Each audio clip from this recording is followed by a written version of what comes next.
Hi, magandang gabi po sa inyong lahat for our third and final reading of the day. Ayan. Alamin po natin kung ano po ang ating third and final reading of the day today. So, I hope napanood nyo na po ang first and second reading of the day. Gusto ko po na bago po nyo mapanood ito ay napanood nyo na po yung first and second reading of the day. Yan. Yan. Pili po tayo ng 10. Okay. 1, 2, 3. Teka po. 3. Saglit lang po 3, 4, 5, 6, 7,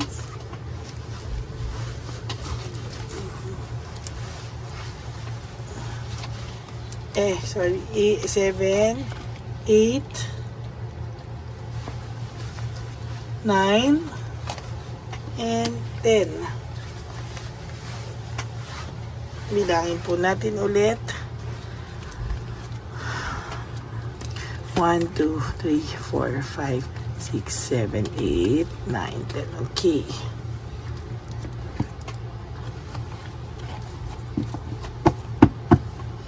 Yan. Ito naman po ay bilangin po natin.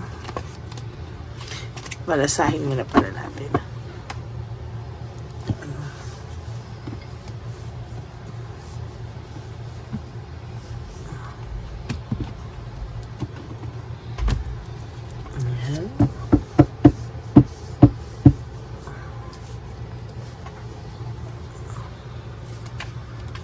Balasahin po muna natin.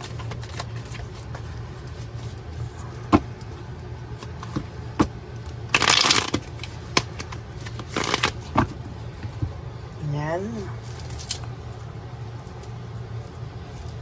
Pinaramdam ko po yung mga baraha ngayon.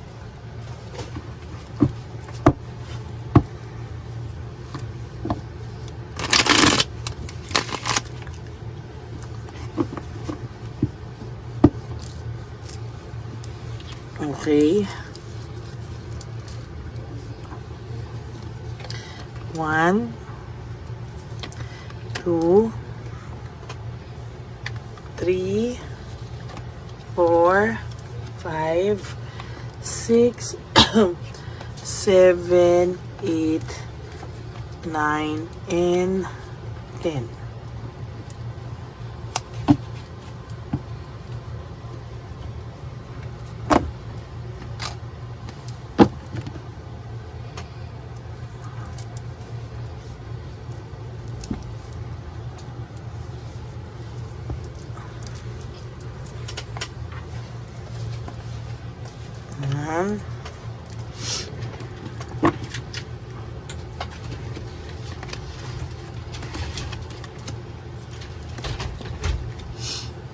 Huwag niyo po skip to kasi dito po tayo kumukuha ng energy. Yan.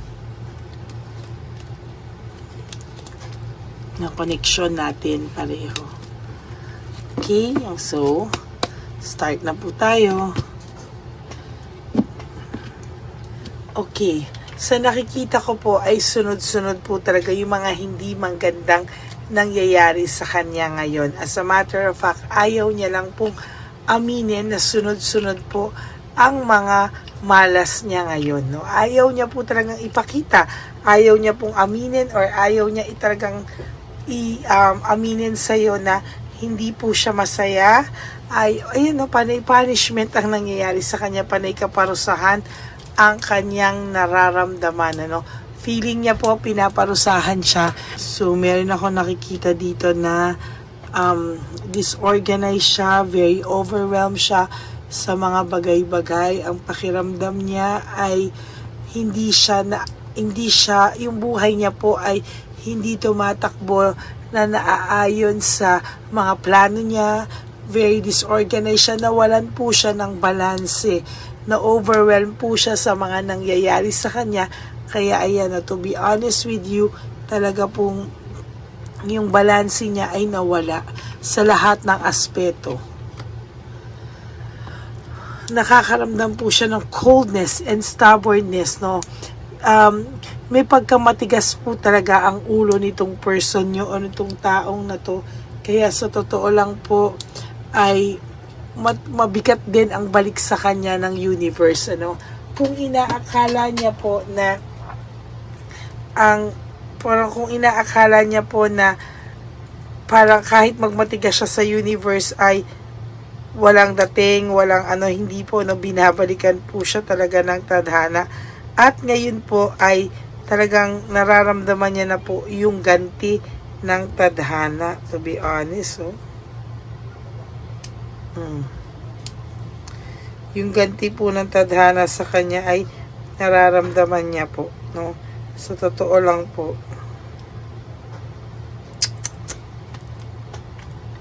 Ayan, nagpa-impluwensya po kasi siya sa mga maling tao, no? Pinakitaan niya po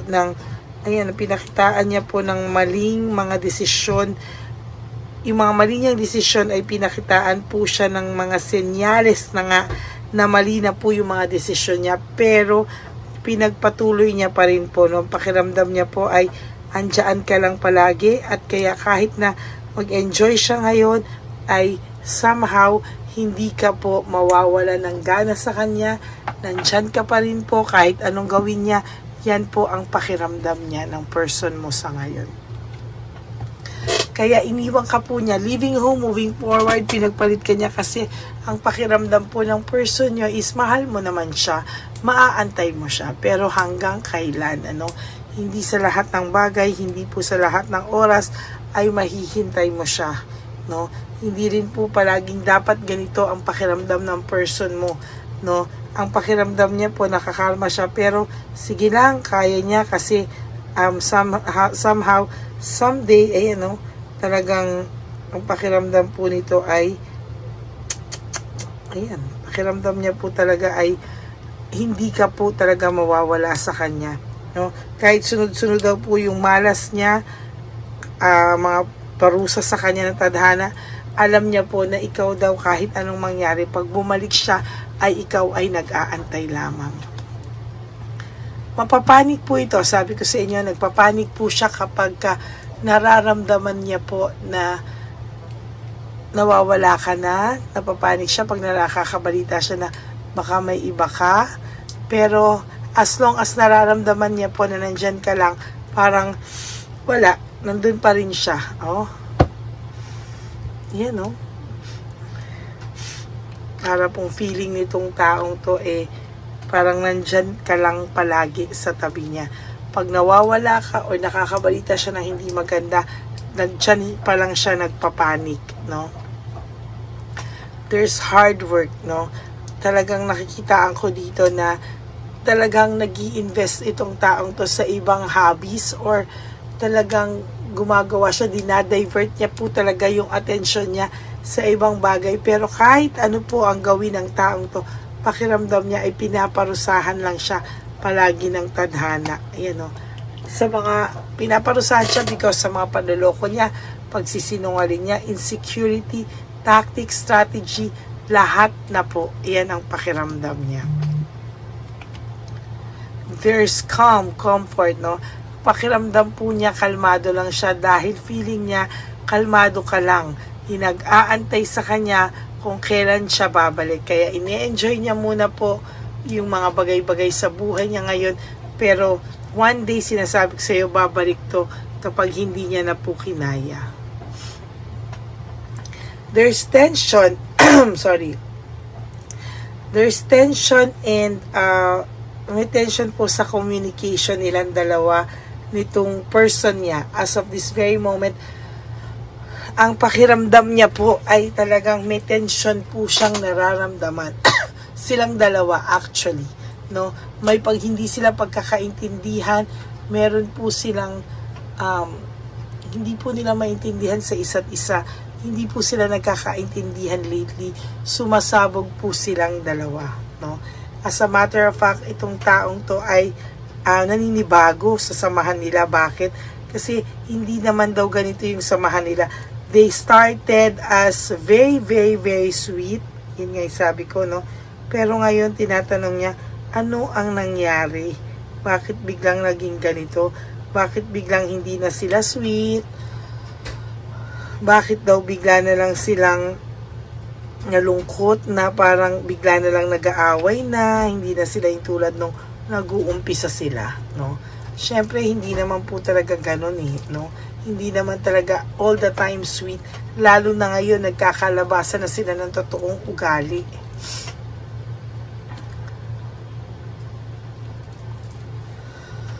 Isa sa kanila po ay nagte-take advantage, no? Isa sa kanila ay pakiramdam ko ay talagang nagte-take advantage. Pakiramdam ko po dito sa person nyo ay it's either siya or yung babae or yung karelasyon, kahit babae lalaki yung person nyo, kung sino man yung karelasyon nila, parang feeling nila nagte-take advantage sila sa isa't isa, no? May isang taong nagte-take advantage dito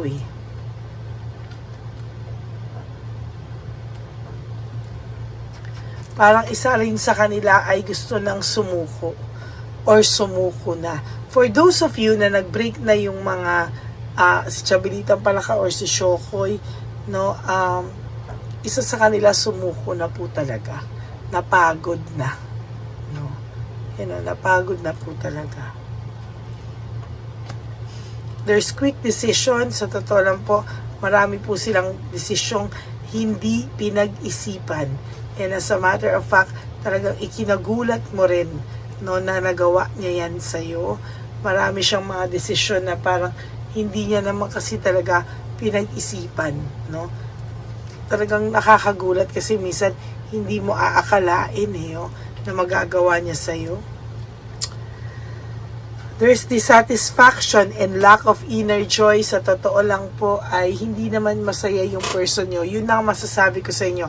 Sa third reading na to, I can assure you right at this very moment, hindi po masaya at satisfied ang iyong person sa naging buhay niya o sa choice na pinili niya.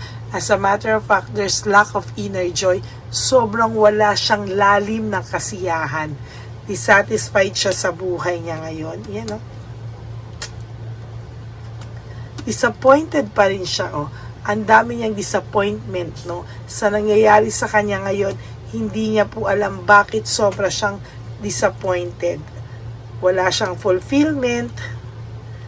Yan, nilalabanan niya lang po lahat, As a matter of fact, gusto niya lang ipakita sa inyo talaga, na kung ano man ito, talagang gusto niya ipakita na lumalaban siya, na okay siya, okay ang buhay niya, but the truth is, hindi po, panay kaparusahan.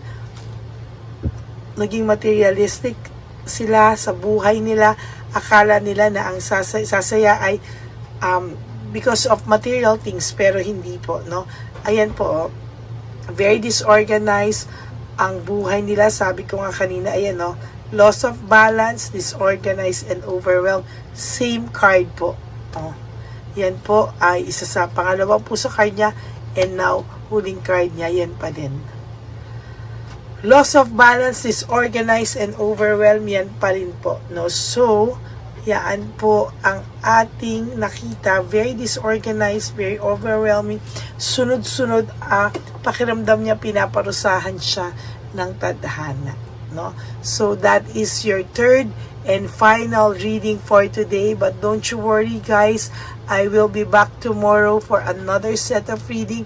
But for those of you who wants to have a private reading with me, you can message me po at Lady Lee Elena. That's my only official and legit FB account. Nasa dulo po yan ng ating video. Diyan nyo lang po ako makukontak. Yan. Maraming salamat po sa inyong lahat. Sana po no skipping of ads, please. Tulong nyo na po yan sa ating channel. And of course, please panoorin nyo from start up to finish. Okay? And for those of you who wants to give me a super thanks, I would really love that and appreciate that from the bottom of my heart. Maraming salamat po sa inyong lahat. And please don't forget to like and comment down below para alam ko naman po ano po ang mga feelings nyo, aking mga subscribers, no? Para alam ko din po kung ano po yung inyong nilalaman ng inyong dibdib, ng inyong puso, yaan, ano? So, comment po kayo para mabasa ko po lahat yan, okay? And to all my Lady Elena family, I love you all from the bottom of my heart. Huwag na wag po kayo mag-aalala at hindi po ako magsasawa. Palagi lang po akong nandito para bigyan kayo ng general reading of the day. Okay? And yung lagi ko pong paalala sa inyo, life is short, don't make it shorter by stressing yourself from all the pains and heartaches na binigay sa inyo ng kahapon. Just surrender everything to the divine universe. Just let go and let God write your life and love story. I will be back for another set of reading. Huwag po kayong mawawala. At ako po ay magbibigay pa rin sa inyo ng general reading of the day tomorrow. Yan, okay? Maraming salamat po sa inyong lahat. And, ano pa bang gusto ko sabihin sa inyo? Good night po, no? And, yun nga po. Nakasabi ko na ba na yung billing ko nga po sa inyo na life is short, don't make it shorter by stressing yourself from all the pains and the heartaches na binigay sa inyo ng kahapon. Just surrender everything to the divine universe. Just let go and let God write your life and love story. I will be back tomorrow. Huwag po kayong malulungkot. And God bless you all. Bye!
Papa Jesus. Ano sa'yo? Ito pa nung. Wait. Pera. Wala na, that's it? Ito po pera. Ito pa pera, oh. Bigayan ni Papa Jesus. Kain mo yan, ha? Bigay. Wala ka ng pera dyan, ha? Okay lang kami, okay lang kami. Para sa iyo yan, para sa iyo. Naman yan ang isip niya. Pagkain mo yan, ha? Saan ka pa? Bye-bye. Yung pagkain mo kunin. Na po to. Bakit? Lagay mo lang po dito. Pati po. Taga po, may bibigay lang po kami sa'yo. Bigay po ni Papa Jesus. Yan, para po sa'yo yan. Ingat po.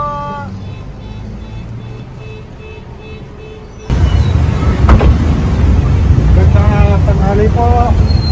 May bigay po si Papa Jesus sa inyo. Salamat po. Salamat po. Ito po. Salamat po. Tigisa po kayo sa Pampaw. Thank you po. God bless po, nanay. Apo, apo, apo. Salamat po. God bless.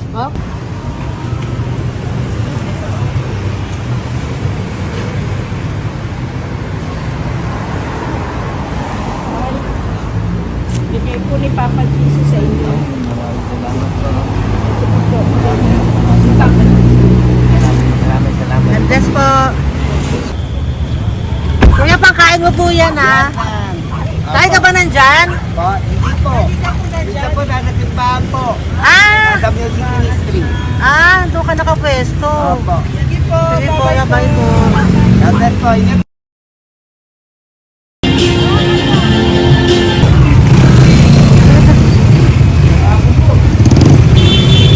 Pagkakit po si Papa Jesus.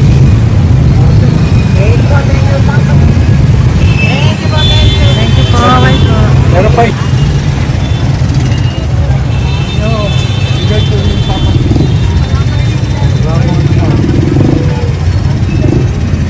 Yun. Good. Tay, para sa'yo po, bigay po ni Papa Jesus. Papa Jesus, eh. Tay, bye-bye. God bless po, God bless.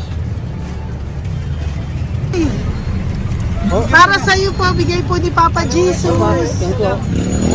Ayan po, bigay po yan sa ni Papa Jesus. Thank you po.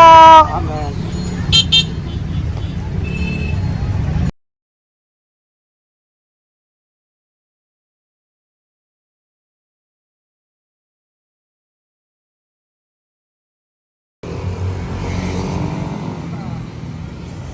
Bigay ni Papa Jesus.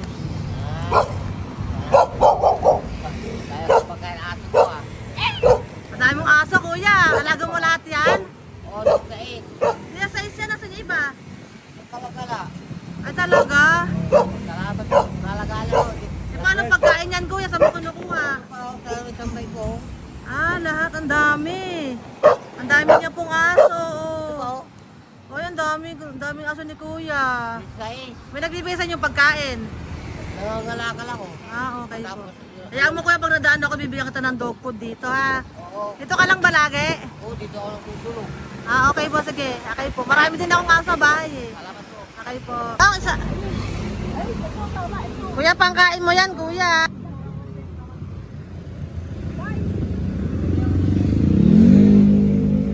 Nangangalakal ka, kuya? Sige po, thank you po. Maraming salamat, ma'am. May pagkain ka, nanay. Sa hirap ng buhay ngayon. Ba't nandito ka, nay? Tagasan ka ba? Yung arthritis ang sakit ko eh. Tagasan ka ba, nay? Sa plado eh. Sa Pladway. Oo. Okay po.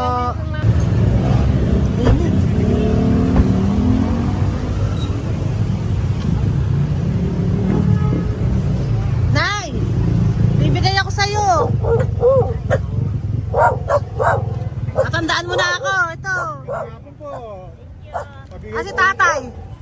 Si tatay. Thank you, Nay. Habay po.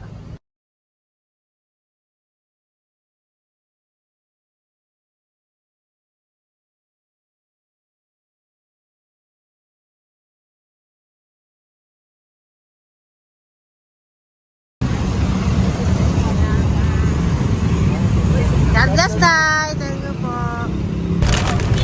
Pabigay po. Ay, bigay po ni Papa Jesus. Salamat po. Bigay po ni Papa Salamat po, Jesus. Ito ate. po, oh.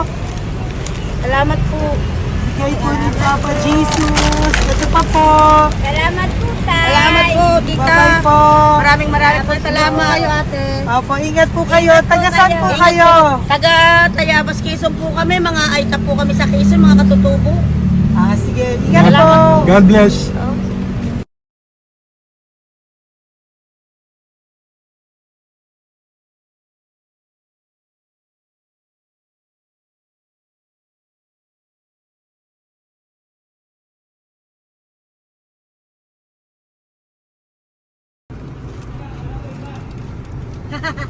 Tay, Yung tinatawag niya bigay po ni Papa Jesus. Thank you po. Ayan po. Sobrang Ang sipag mo naman, tay. sipag niyo naman po. Kanina po kasi, taglagas ngayon, taglagas. O, pang merienda niyo po yan, Sige po, ha? salamat po sa inyo. Tapos yung root bags po, Kala ko uwi niyo sino po. binubusinahan niyo eh. Sige Sige po, na bye-bye po. Sige po, salamat po. Bye-bye.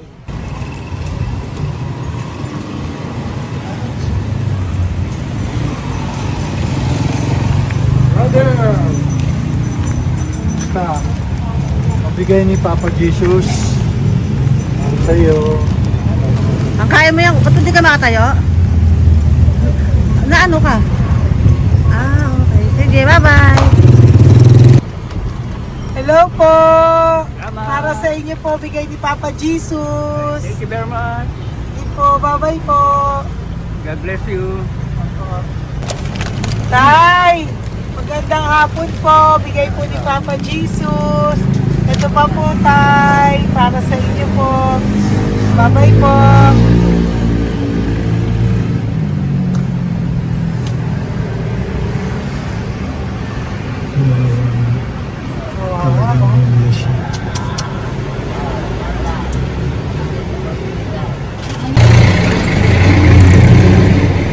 Ate.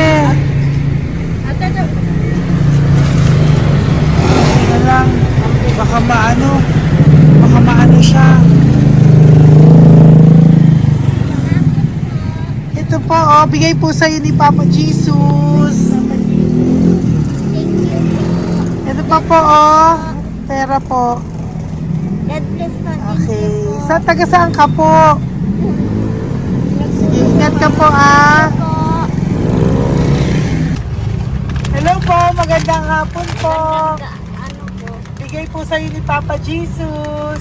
Thank you, madam. Tsaka ito pa po, para po sa'yo. Salamat. Thank you po, ingat po. Thank you, ma'am. Sige po. Salamat. Akala ko, ma'am, bibili. Ay, hindi po, para sa'yo po yan. Bye-bye Thank you, po. ma'am.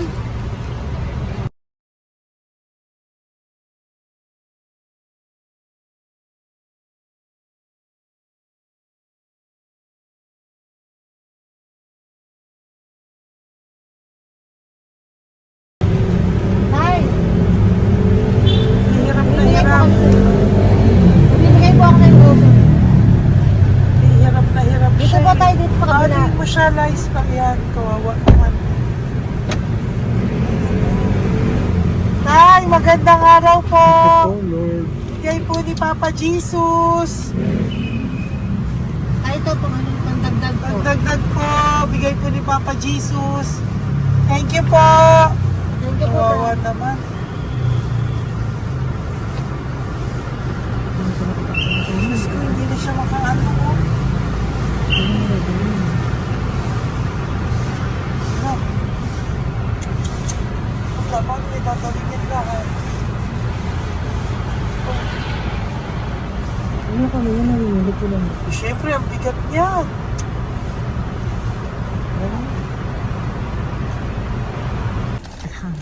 Kaya, bigay sa'yo ni Papa Jesus. Sige po, ma'am.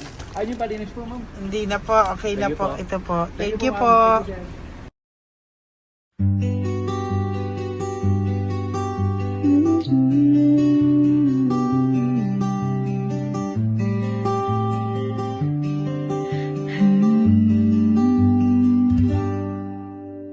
Nasa panahon ako ng kalungkutan, panahon na hindi ko alam ang gagawin.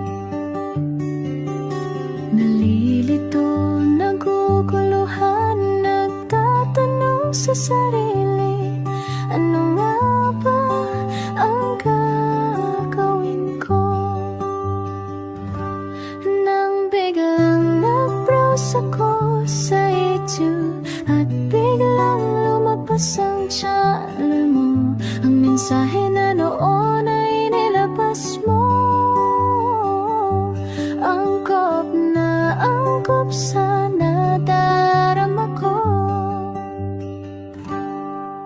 Unang beses lang dumaan ang channel mo sa browser ko. Hindi ako nagdalawang isip na hanapin ang Facebook account mo at mag-message sa'yo.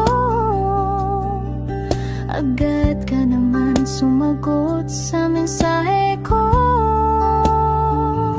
Hindi ko alam ang damdamin noon, dahil parang may sumungaw sa aking pag-asa. Nang kaliwanagan sa dilim ng gabi, dumating ka, ikaw ang sagot sa panalangin.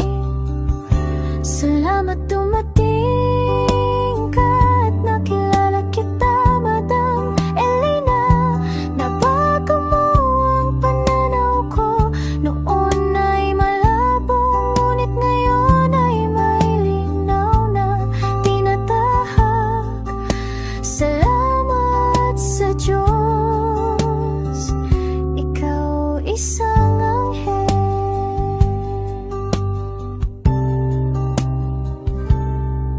na inihulog sa lupa upang kami